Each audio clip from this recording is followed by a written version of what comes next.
In this exercise, we're going to go through taking a color image, turning it into black and white, doing some sculpting, some dodging and burning, and then hand tinting it.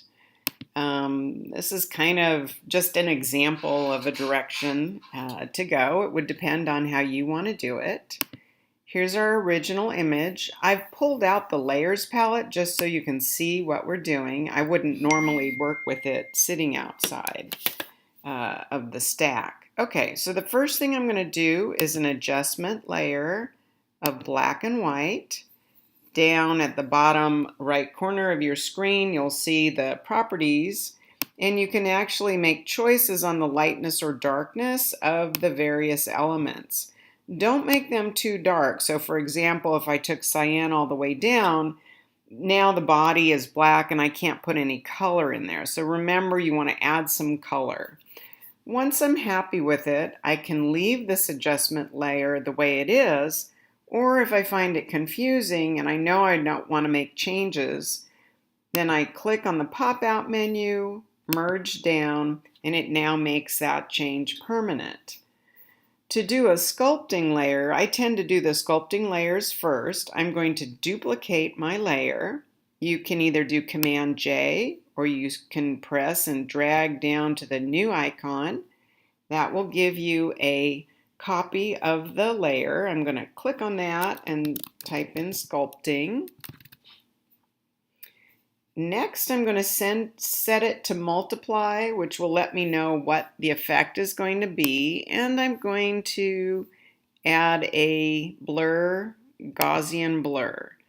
Now, you don't want to overdo it and you don't want to underdo it. If you overdo it, it just is a kind of a gray haze. If you underdo it, we can't really see the effect, and so you can't, there's nothing that we're going to be looking at. The amount of blur is going to depend on the resolution of your image. So a higher resolution will need a higher amount of blur to have the same effect.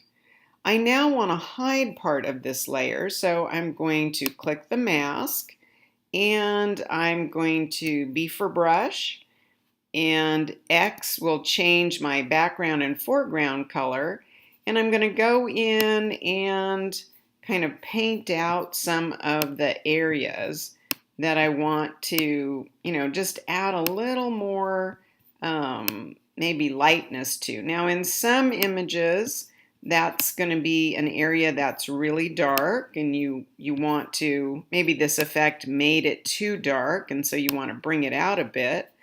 I'm going to open up this area. I may end up darkening it, but not only is it going to brighten it, but it's going to sharpen it because it's removing the blur from that area. I'm not going to do a ton of sculpting on this because it's an example, and I want to get through it quickly. Okay, once I'm happy with that, I'm now going to add a dodge burn layer to darken a few areas, and because each of these are separate layers, I can change it at any point. And actually the sculpting layer is a little too dark. I'm going to brighten that up. I'm going to hold down the Option key and click a Levels Adjustment layer.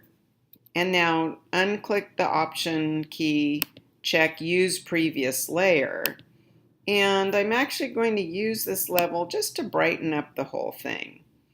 You'll notice it's got this little arrow on the layers palette, and that means it's only impacting that one layer below it.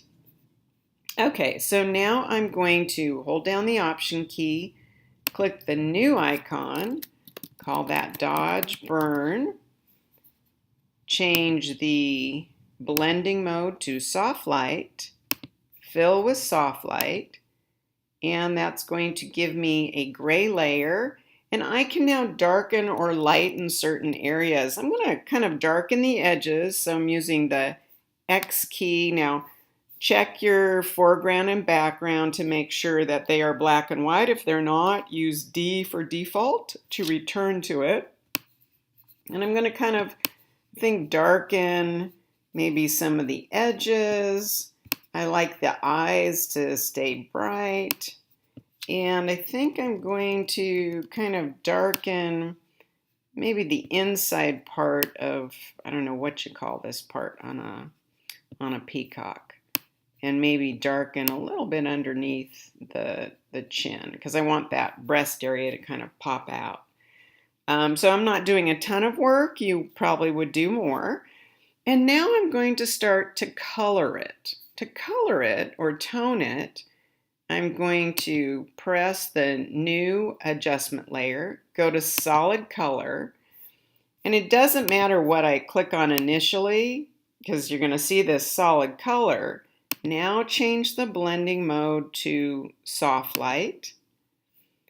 Double click on that icon of the color fill, and in real time I can click and choose a color that I want. So let's choose something that's kind of wild. Now I don't want the whole, now if I was just toning, then this is where I'd stay and I could change the opacity on it, but I'm not. I'm actually going to hand tint this.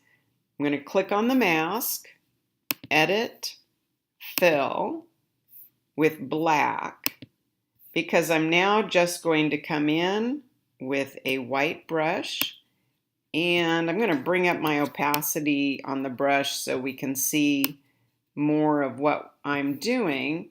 And I would probably make it a little harder brush than what I'm showing right now. And I'm just going to do a few of those. Now let's say I'm going to color maybe this area. So I'm going to do another solid color. Once again, doesn't matter what the color is. Set it to soft light. Double click on that color to kind of choose what I actually want. Click on the mask, edit, edit, fill with black, and now painting with white on that mask will bring up that color. And you can even blend colors together, so there's no reason that you can't paint in one area with more than one color. And let me go back, so I'm going to go back to the previous example just to show you. So in this case, here is my dodge and burn. I then added some purple to the eyes, some blue, kind of messy, to that area. Yours would be better. Then green. Now remember, if you've painted over an area and you don't want it, just click back on that mask and X to hide it, and I can then clean up that part that I didn't like. I then painted green in the center and then added a little kind of yellow in this bit and yellow on that. So you can combine them. You can change the blending mode from soft light to overlay. Gives you a little more intense color. And that's the process.